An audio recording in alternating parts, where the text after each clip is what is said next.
Combat in Nioh 3 is hard-hitting, fast, and addictive. For those of you that are veterans, it's a system you're all too familiar with. For those that are new to the series, they can find that it's a different change of pace from their usual Soulsborne genre experience, or even from any other game if they're not veterans of the genre. In this video today, I want to break down some of the core mechanics of combat into its constituent parts to help you understand things that might be holding you back in beating every single yokai in Nioh 3. Now, this is your first time on my channel. The way I do things is by upfronting the knowledge of my videos. Let me just start out by saying, this is not a video where I show you a ton of flawless edited loops of me executing everything blindly, then saying, see, it's just like that. Instead, I'm going to break down all the core mechanics of everything Nioh 3 as it pertains to combat. It really comes down to understanding that Deflect and Burst Break are your bread and butter defensive maneuvers. My biggest tip for Deflect is to, rather than tap the button, press it. Meaning, try to get the timing right on the attack, but hold it slightly longer than a tap. This way, if you miss the timing, at least you'll actually block the attack. I show this off in the Deflect section next. For Burst Break, be patient with it. I have a tendency to press the button the second I see that red telegraph. Instead, just hold off and watch the attack pattern. Then press the burst break a half of a second slower than you think you should. Basically, I do it when my brain says, damn, you just missed. The game is actually surprisingly forgiving on the timing late versus going early. It's also one of the few things in the game that will animation cancel, so use it even when you're in the middle of comboing. When it comes to your offense, make sure you're maximizing your key pulses for Samurai by doing Flux. This is easier said than done, but you can accomplish it easier by gaming the system a bit. I'm playing on controller, so I press right bumper, then a face button to stance swap. The second you finish your last swing and you know you want a Flux, hold down that right bumper, then press the face button you want once the key bar fills back up to maximize this. I find I always get a proper Flux off rather than just pulsing. Lastly, be patient with yourself. This game is tedious, and I have so many hours in it across the month I've had it from early access through to launch, and I still miss burst breaks, eat hits rather than deflect, and completely screw up my key pulses. What makes you a better player is not never missing any of those mechanics. It's missing those mechanics less and less each time you play. So take your time, enjoy the ride. Realize frustration is part of what makes you better, and I promise you'll become the shinobi or samurai you've always wanted to be. But that's too long to watch this entire video. If that's all you wanted to know, please feel free to shut the video down. I want to be respectful of your time. If you are heading out and you found the video helpful, please don't forget to like, comment, or subscribe. It's each one of those things helps me out in a huge way. You can navigate ahead to any part of the video that interests you the most using the chapters in both the timeline and the description. And if you're looking for help with more Nioh 3 systems, I have my entire playlist of guides linked in the pinned comment below. You can also find a link to my Twitch below where I'll be doing gameplay of Nioh 3 all over the place. Let's get started here on my ultimate combat guide for Nioh 3. So of all the things that you can do in the game, Deflect, I think, is one of those things that transfers over from a lot of people that have played many of the Souls games. And you either really jumped into the mechanic right away and you were good with it, or you struggled to really grasp it. And honestly, I'm in the latter camp. I struggled to grasp it initially because I could not get the timing down. I'm so used to the parry mechanic in a lot of the Soulsborne games becoming a moment that opens you up to a lot of damage potential. But in Deflect in this game is really just mitigating a damage or maybe comboing it into something. So what I'm going to tell you is, rather than simply just trying to tap it and make it happen on time, some people say to spam Deflect and you'll either block or deflect something, but if you do that, it prevents your key from recovering. So I do not like this mechanic. You can tap it and try to get it right on time, but I actually like to kind of like what I'm going to call a lazy tap. So I don't tap it as fast as I can. I tap and hold, tap and hold, tap and hold. Because in those moments, if I do that, if I try to time it right and I hold just for a little bit longer, if I don't actually get the deflect, I'll end up blocking the hit. And that's what's crucial to it. So let's try and pull this guy. I'm going to mess this up. I'm doing this live, obviously. So I've actually went through like, yeah, so here we go. I went through like 3 recordings for this already. There we go. There we go. And it's okay, so that I messed up, but I still blocked the attack. When my previous way of doing it, I'm going to try to do it, see if I can do it if I can. Yeah, see, I would just try to tap it, and I would mess up a lot of the time. And I'd mess the timing up. Okay, that actually worked for me. But, okay, I'm getting better. I'm so good at this game. But in those moments like that, especially when you're fighting multiple enemies, it can be nice to just, okay, I missed right there, but at least I was able to block both of their hits. And it gives you some breathing room, right? You're not just kind of hoping you can get the deflect off, deflect doesn't happen, and now you're shit out of luck, right? Because you're like, cool, I just put myself completely open. In these moments like this, it gives you a little bit of forgiveness, right? Cool, I'm missing a lot of these deflects right now. That was, I knew that was not gonna deflect. I was like, that guy's gonna hit me in the ass. But I'm getting these deflects, and I'm allowing myself to get some breathing room with the deflect itself, or I miss the deflect, and in that case, I held down and I was able to block that hit, that other hit. Once you get way better at the timing on this, you can just simply deflect both of those hits at the same time. I'm better now, but if you had watched one of my streams when this first started, I was shit. So deflecting is definitely something that takes time, because you can see that it doesn't completely arrest the momentum of, well, in this case, it's humans. But yokai will just go, oh, you deflected? I don't give a shit. They're going to keep going. So deflecting becomes something where you have to constantly be deflecting every single attack. So for those of you that are coming from the game all along, you'll know that that was kind of a thing, right? You were pressing deflect for every single swing of the sword of like a yokai, because they've got so much more gusto attached to them. So with humans, this is a really easy way to understand how deflect work. But this will work for yokai. It's just know that you're also probably going to have follow-up attacks that you can just defend yourself through like I'm doing right now, or you're going to have to learn to get better at the timing to get the deflect down. Again, just a quick recap. Don't tap that button as quick as you can like that. Try to get a lot more mileage out of a little bit of a tap and hold, a lazier tap. So rather than just, it's something as fast as it can be, I'm holding. I didn't even press the button when I said it the second time. I'm holding. So doing something like that is really going to help you out to get more mileage out of your deflect. Now, if we've talked about deflect, there's the other edge of that coin, and it's spirit breaking, right? That's when we press this button and we spirit break. Now, this is going to be dependent upon how you're playing the game. Let me go into my controls. I am using type E, meaning I have to hold down to spirit break. I have to hold down, is it not on here? Okay, well, where is it? Oh God, it's supposed to be on here. It's right bumper, or right trigger B is burst break, not spirit break. I said spirit break so many times in this video already, but right trigger B is burst break, and that is going to interrupt the target for you. For me, that's how it is. But by default, that's just simply right trigger. If you're playing with the keyboard, that is something different entirely. I'm not sure what it is on keyboard. Let's take a look here. Spirit break or burst break. I don't even have it bound on keyboard for some reason. That's really weird. But mine is right trigger B. For you, by default, it's just going to be right trigger. And if you have this not turned on, style shift and burst break separation, then you're going to have to time it. I prefer to have this turned on so that I can hold the button for a style shift, and I can tap the button for a burst break. Definitely recommend you make that switch. There are things that'll happen later in the game that do change the interaction of this button. You can decide then if you want to swap back. What I will tell you though is there are very few things in this game that are animation canceling. Meaning, so I'm going to just swing. I'm pressing deflect. Deflect only will really kick in towards the end of your actual attack motion. So if I press this, he'd notice how he does it. I was tapping the deflect or the guard button the entire time. He'll only do it after the animation is complete. Now, if I press this button, you'll notice that this is an immediate animation cancel. So that tells you, you don't have to have those moments where you panic and you go, there's certain animations that it won't cancel, like that won't cancel. But those moments where you're like, oh shit, I won't be able to block this, don't panic. You can still use it as an animation cancel.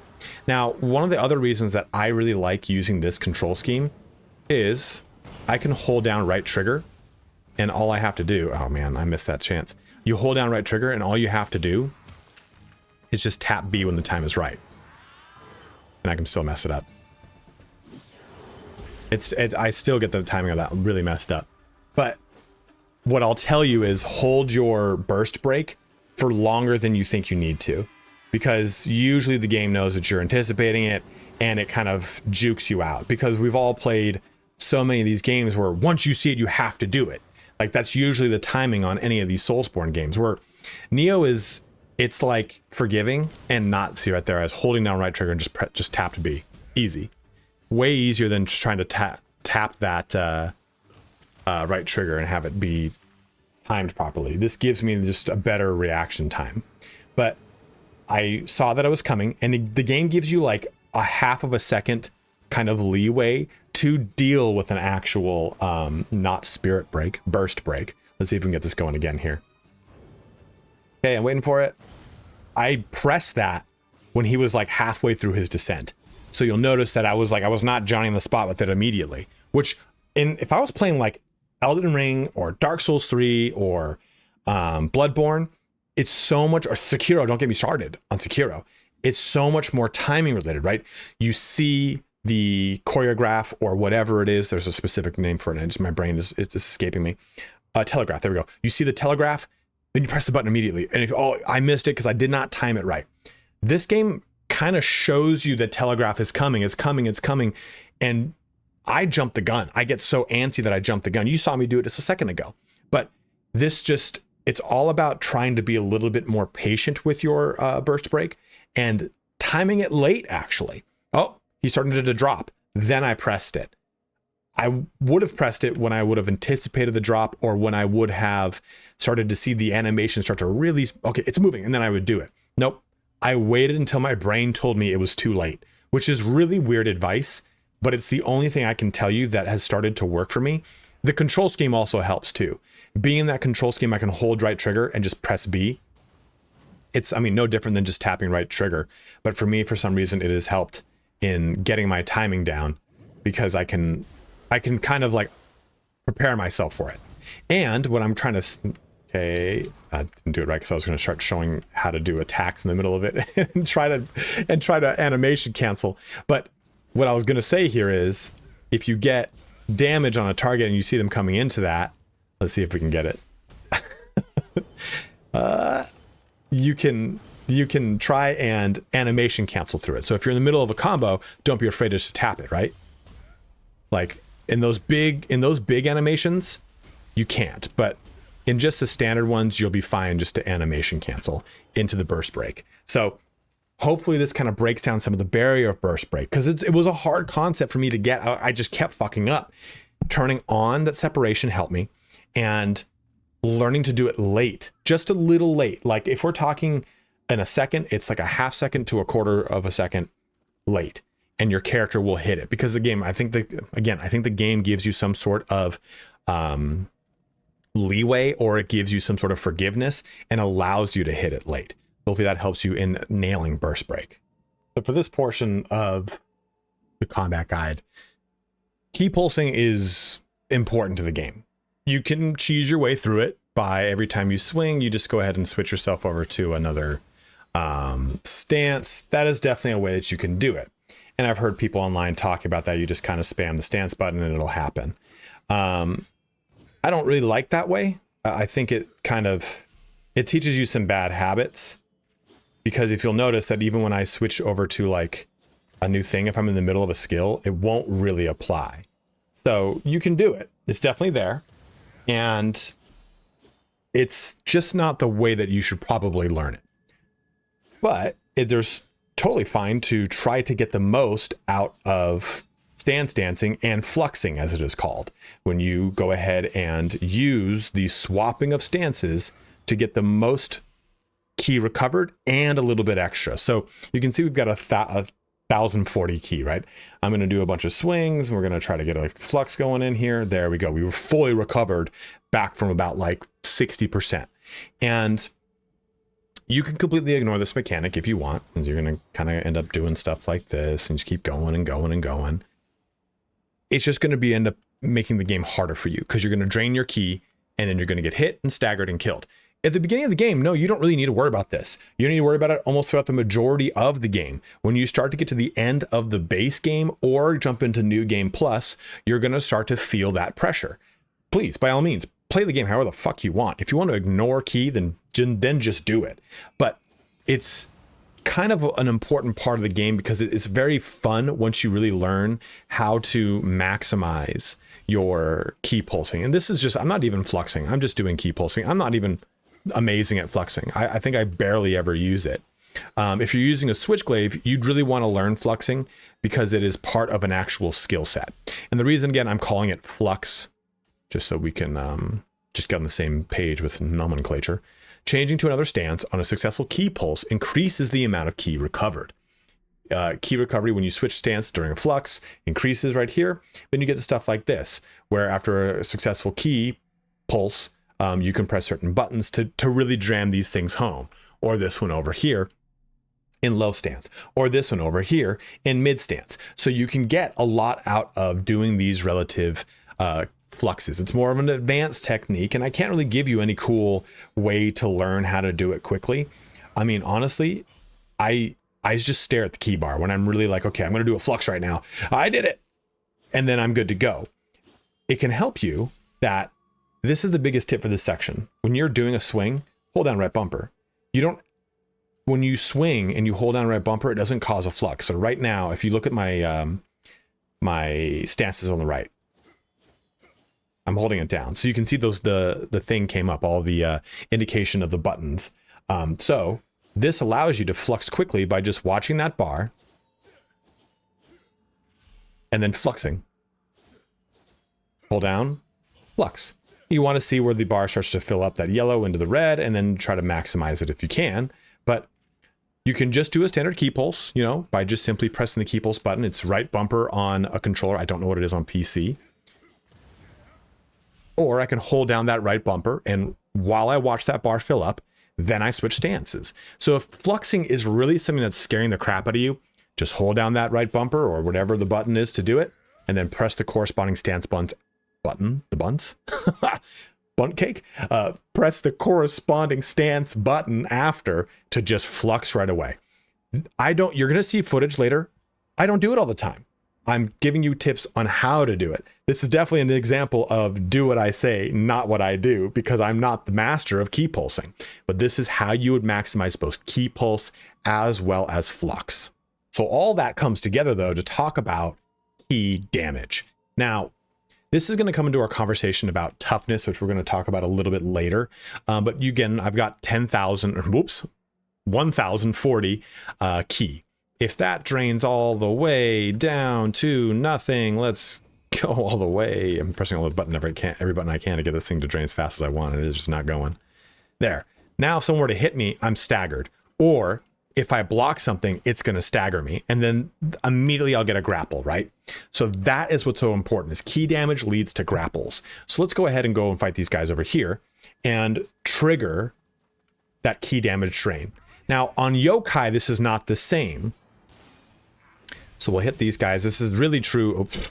This is true mainly of revenants and of humans, that we want to be able to break apart their remember this extraction video on how to die or how to get good at combat? I just die to things that are really low level.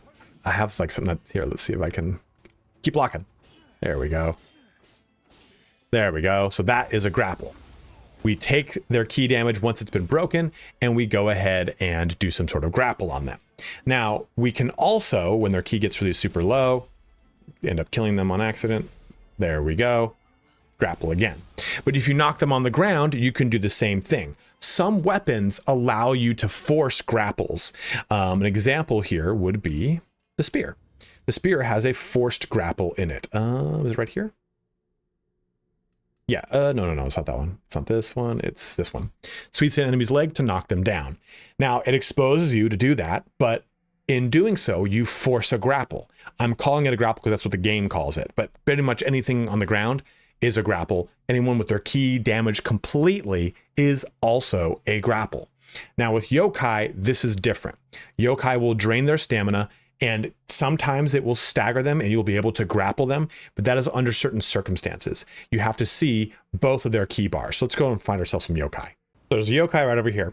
And what we want to do is, you'll notice that when I attack this yokai, if I can do this properly, this is probably not the best one to exemplify it on. You see how there's a red bar filling up on their key gauge? What's going to happen is I'm going to rocket a spirit break right there. So that little red bar like that, you see how their ki doesn't stagger them, but it's blinking red, right? So they're probably going to put themselves into a yokai realm to replenish their ki. I'm probably going to end up killing this person. I should probably warn a way weaker weapon. But what's important here is that bar needs to fill back up with that red all the way, and then it will stagger them. If you don't do that, and basically anytime you hit them when their ki is drained like that, it will generate more and more of that red bar until that red bar completely fills where their ki would be, and then it staggers them. And then you can do your grapple. This is going to be true, obviously, of something that's a little bit more your level. But in this case, we have killed this thing, which is flawlessly, because I'm amazing at this game, because I punched down 30 levels or 40 levels, whatever this is. But my point is, you want to deplete that gauge by attacking them, and you attack them, that gauge will completely draw down. Now you saw that she generated over here a yokai realm, and it cured some of that gauge. That gauge went from, let's just say 60% red to then only like 15%, because when they generate a yokai realm, it will recover all of their ki and heal some of their damaged ki. So that is how ki damage works for yokai. It is different than humans, but it still can be, I guess we'll say abused, right? Because you can really destroy someone's ki and then cause grapple after grapple after grapple. And you can even build into it with weapons and items. There's a lot of things that you can do with ki when it comes to building your game. Now, to talk about some of the more specific samurai things, let's take a look at our stances. So we have mid stance, right? That's one that's kind of your default one. It's what you start with. And then you get your low stance. And then you get your high stance. Depending on the weapon, high stance will typically embody some sort of higher damage, higher ki costing swings that will also have more reach. Even in just taking a look at the dual swords, pressing heavy attack with the high stance, you can see what it does versus low stance. Low stance is a little bit less of range. It's not massive. If I were to swap this now to a spear, which you will have the ability to eventually weapon swap if you do not know that, so you won't have to do this all the time. So here is Y button with a spear. Here's Y button with a spear on high stance. You can see that the actual range in which I'm reaching is further versus this, which is just a little bit of a sweep in front of me. So there is usually a little bit of reach attached to the combos and everything in high stance. It's usually a slower, higher damage, lower or higher ki consumption, bigger reach set of attacks, versus low stance is usually a faster, lower ki consumption, relatively lower damage swings. Mid stance is kind of all in between. You're not going to do as much damage, but you won't cost you as much ki, and you won't be as fast as low, but you'll be faster than high. So you'll be able to kind of strike a middle ground. These stances are important to know because they are the bread and butter of not just simply the samurai play style, but also your skills. And you should really learn to eventually master all of these skills. And if you did not know this, these skills give you context clues as to what is what. If it just has that bottom portion lit up, that is a low stance. If it has the middle and bottom, that's mid and high, or I'm sorry, mid and low stance. Just the middle is mid. Hey, you guessed it. If it's just got that top one, it's just high stance. So the game gives you outright clues on what this ability does. Like this one is for aerial. So you can see how these abilities work. But this is something that I would recommend that you kind of get familiar with one stance first. Really learn low or middle or high with whatever weapon you want. And I've got weapon guides that are on here. You can find them down in the description, or you can find them linked up in the upper right corner. But maximize your efficiency in a certain stance so that you always have a comfortable fallback. If I tell you, yeah, learn all the stances. Okay, guy, that's not that easy. If I tell you, learn mid stance as best you can, pick up just the mid stance abilities, and from there, start to blossom into one of the stance directions you like. I just hang out in mid and low stance majority of the time. And anything I take that's high stance has a mid stance application to it. That's just the way I like to play. I like playing hard and fast. I like my spear. I like my dual sword. I like my swords. They all thrive in those ranges. All the weapons can thrive in those ranges. So samurai stances is not necessarily so much about learning how to maximize those stances, but it's learning what is a comfortable play style for you so that you can flex into, or flux, fuck, I hate a pun. You can flux into those stances that give you then the most bang for your buck because you have invested skills into those, whatever it is. Like, I notice how I didn't flux at all in that situation there. Like, it's an acquired taste. But you learn better by getting better at one thing and then layering individual things. Think of like a piano. You learn the key of C first, and then you start to blossom into other keys, and you start to learn minors, and you start to learn way more of that action. So stick with one stance, learn that and master it. This thing was so much lower than my actual level, and I still got almost halfway crushed by it. But you know, that's what I get for talking while fucking playing. But learn those stances in a way that fits your play style, and you'll fall into them a little bit easier, rather than trying to tell yourself, I have to flux immediately and I have to play all those stances because this guide on the internet said to do it, or someone in Reddit said to do it. Fuck all that. You have to learn in a way that's going to actually be applicable and retainable for you. So since we talked about samurai, let's go into the other end of that spectrum and talk about the ninja. So with the ninja, we have our ninjutsus and everything like that. But what I want to focus on here is mainly evade and our mist. This is the mist capability. You leave like a little tiny decoy behind you, and depending on what you're using, tonfas will change the orientation of how this works, all sorts of things. So be sure that you kind of know how that interacts with the weapon that you're using.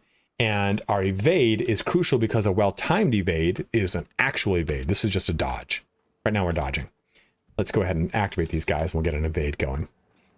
When you get the actual like grained mist that goes, that's an actual evade like that. So if you see, so there'll be skills that will key off of an evade. There will be items that will trigger off of an evade. So just know that the evade actually is its own set mechanic outside of just pressing this button. Also, there are mechanics that are attached to skills and ninjutsu and martial arts that are all triggered off of evade. So know those things. It's important to kind of grasp. But evade is nice that I can kind of spam it pretty much indefinitely. And yeah, it's going to really drain my ki, but just don't dodge into them. But if you're fighting like a big scary boss, just really dodging left and right is going to get you through a lot of the scarier hits that the boss is going to do. So that is evade. And mist is swinging and pressing that right bumper, right? That right bumper is what would normally activate our stance. And that little mist thing that hangs behind, you can see they go to attack it for a little bit. This is probably going to give you, I honestly find that ninja is way easier than samurai to learn. So I don't think this needs to be a crazy section. But I think it's worth knowing how much room that this gives you. Cool, he kind of got like caught up in the cookie jar on that mist rather than focusing on me. And if you missed backwards, it doesn't really help you. Try to miss in a direction away from them so you can actually get damage on the target, right? Like, it's not going to help you as much to mist backwards because then they're just going to keep going forward, you know, to get to you. So whatever it is, that's how mist and evade work. I figured since we talked about samurai so much, it's worth investigating how ninja really plays. But we've talked about both of those. How do we break the rules, though, of both of those? And we break the rules using our samurai and ninja points. I think the majority of my videos in this game are in this fucking screen. But weapons will have mechanics that will allow you to break the mechanics of your specific style, right? Samurai is a style, ninja is a style. Dual swords, for example, have this. Nope, this one, Mind's Eye. Clearly see and avoid all incoming attacks during the recovery period following a dodge. This is just an evade. It is just pretty much an evade, and I can evolve it here too. Reduces the ki consumed by, that's pretty good.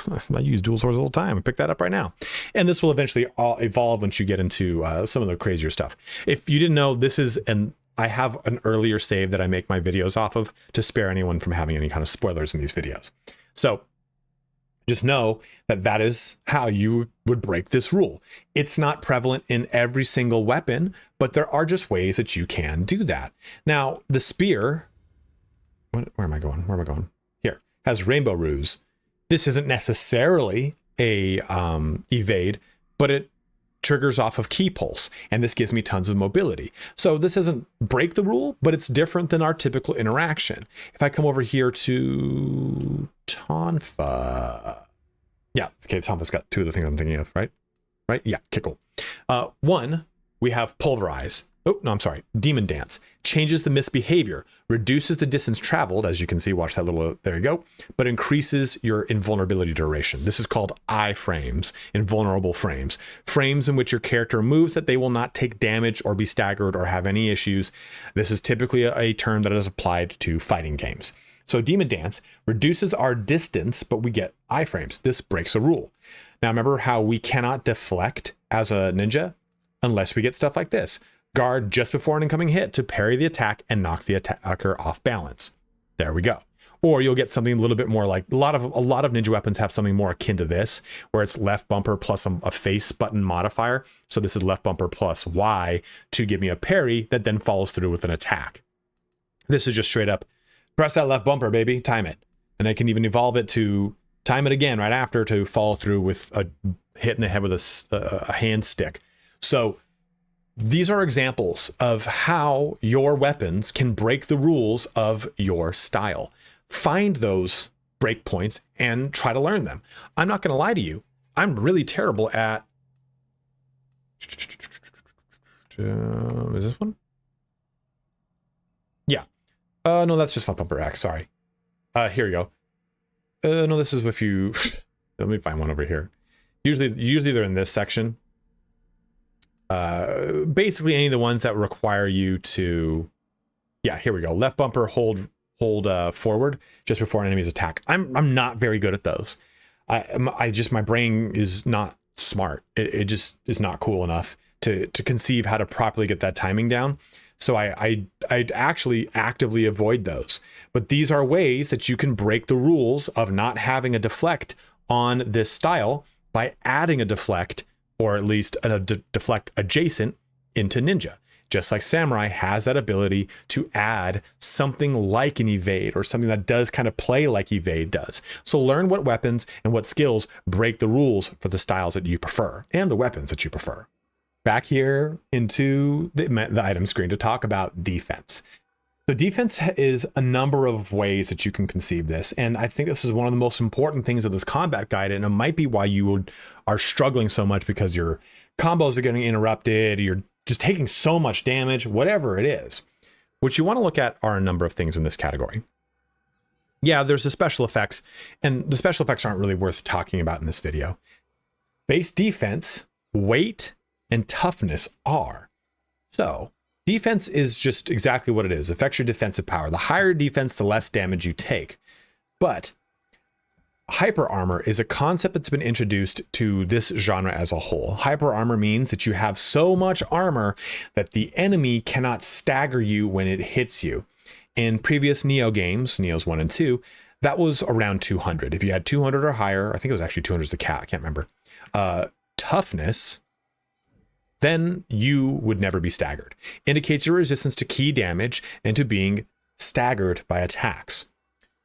What I will tell you in this game, try to hold 100 to 200 toughness. Anything over 200 toughness is gravy, but it's really where you're going to shine. And I'm going to talk about hyper armor and a skill in a second here too. The lower this number is, the more damage you're going to take, of course. More key damage you're going to take. But most importantly, the more you're going to get knocked off when you're trying to pull off some sort of combo, some sort of series of attacks. Just know that this number is going to save the day for you. This number, though, is dictated by the weight of an item and the literal weight of an item. So it's armor class, I'll call it. I'll call this a medium armor class versus the literal weight of the armor, the item is 3.6. So let's take a look at some comparisons here. This hairy caterpillar helmet, it is a 5.1 weight heavy armor, and you can see my toughness, it has 40 toughness attached to it. Versus this Ronin faceplate is medium armor at 3.7. My current one is a wild boar helmet. You can see that there's a toughness difference here. And it's not on a set scale. Oh, every 0.1 weight is 1 toughness. It's not quite like that. So don't try to apply that. Just think like something that is a higher weight within the same armor class will give you more toughness. Something that is a higher weight in a higher armor class will give even more toughness. Here's an example. Moon Charm, though, we're going to drop all the way down to light. So this has 1.5. This is only half It's a little bit less than half, but you can see this is 10 toughness only. Guardian's Monk Hat. This is a medium toughness, and it has 1 less weight, literally 0.1 less weight, but they have the same toughness. So sometimes these lines get blurred, but just know that's the rule of thumb, basically. 3.7 versus 3.6 gives me 1 more toughness. So it doesn't really make a whole ton of like sense. Just know if the weight is higher and the armor class is higher, you're going to get more toughness. And the more toughness you get, the more you push this up, you'll have to deal with this up here, of course, your equipment weight. You do not want this to get into the C category.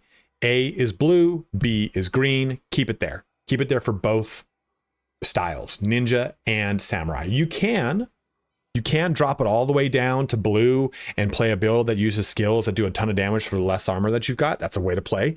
You can play builds that do more damage for having more armor. That is a way to play. But if you're just kind of having like a general come all, how do I approach my armor? This is the way to do it, and just kind of trying to keep things at that green level.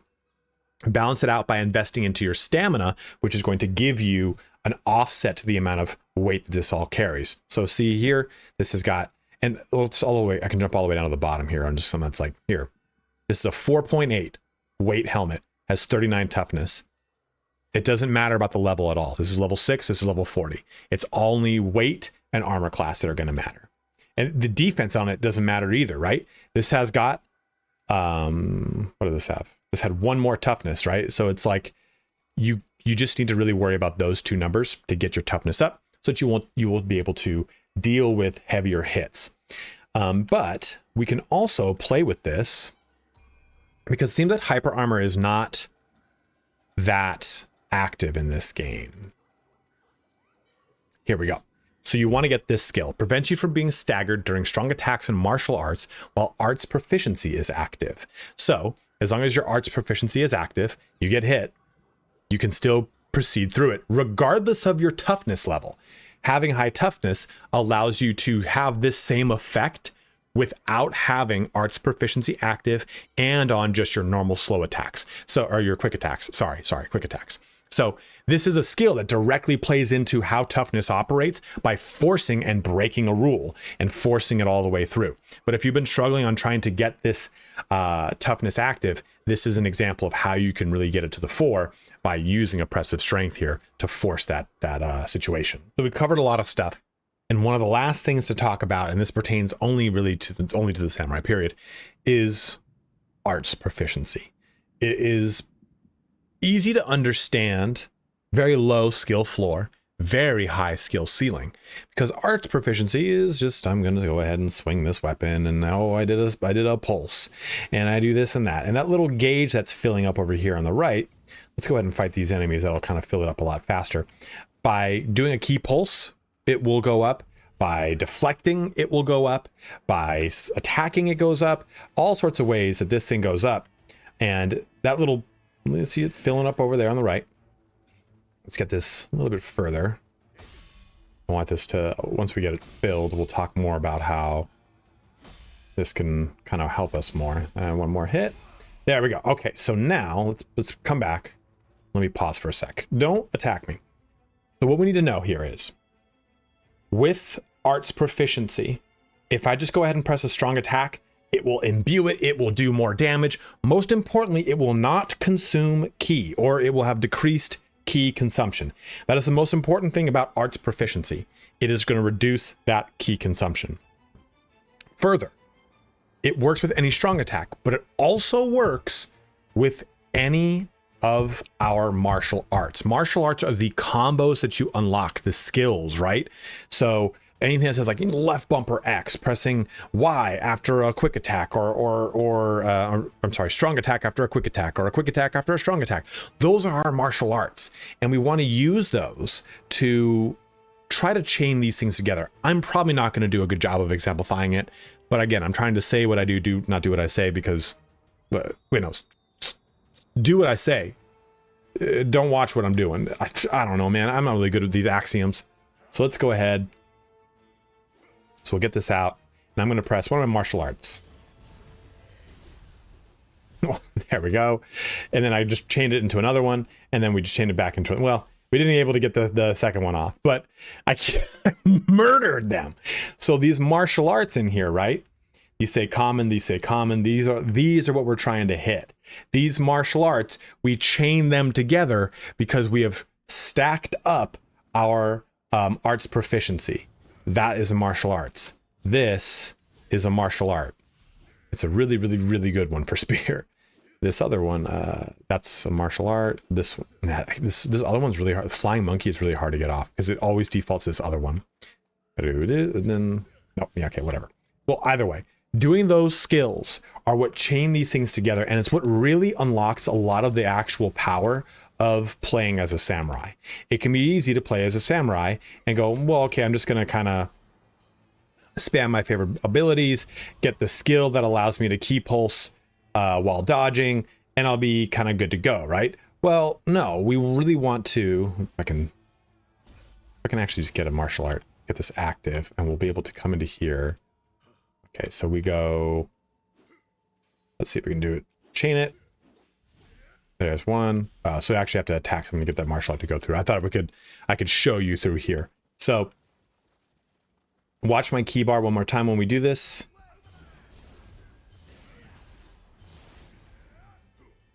And I can just chain this into a heavy attack just to show you another example of being able to do it together, right? So we get that going. So we get one full martial art that did not drain my stamina. And then that second one just drained a little bit. So martial arts are a very complex portion of this game. And being able to put together two really deadly ones, they do have to be different. You can't put the same ones together. I can't press this multiple times. Like if I did, it just wouldn't work. But getting those martial arts, learning to chain them, at very least, do one martial art and then just do a heavy attack, because it will also take advantage of that art proficiency. Art proficiency is difficult. It's very easy at the beginning because the game just tells you like press Y and you can use your strong attack, have it be supercharged. Yeah, go ahead and do that to learn it, but then just do one of those combos. One real easy one, like again, right bumper or left bumper X. That one's really easy, even though it didn't go off. That one's super easy. There you go. You just got way more damage and it didn't drain your key, and you learn how to use mechanic a little bit better. So try to do that. Try to chain those things together and then just throw a heavy attack at the end. And then once you get way better at it, chain that together into another martial art to get even more damage out of your samurai. So here's another recording, and I'm just going to kind of talk over this to close the video out here. Just be patient. I mean, you can see here, I'm going to exemplify this. I make mistakes. I've got over 60 hours in this game.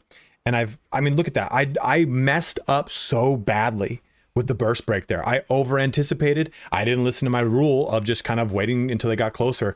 I got so antsy because I'm used to things lunging at me. I got a cool deflect there, but you know, ultimately, maybe I'll win. Who knows? But let yourself fail. And through failure, you're going to learn quickly what things work for you. Like I'm learning here, as you can see, in that moment right there.